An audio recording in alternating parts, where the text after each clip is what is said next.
Now let's add a little bit of motion to our fire here. As we see here, we've got a nice color going on, so let's go ahead and hit Filter, and let's go down to, let's see, Distort. Where's Distort at? There it is. And let's do Sheer.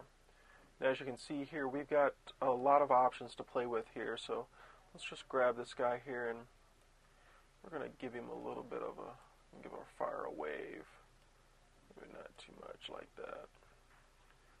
Take it around like so. We're going to leave it on wrap around like so, because if we do repeat pixel edges, it's just going to kind of smudge it up like that. We don't want to do that. We're just going to leave it like wrap around. So there we go. Let's actually, you know what?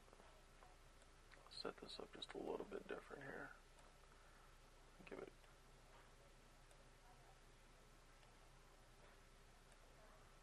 There we go. You know what? I like that. We're going to play with that for a while. There we go. That's a little crazy, but all right, we'll leave it at that, and we'll pick it up at the next part.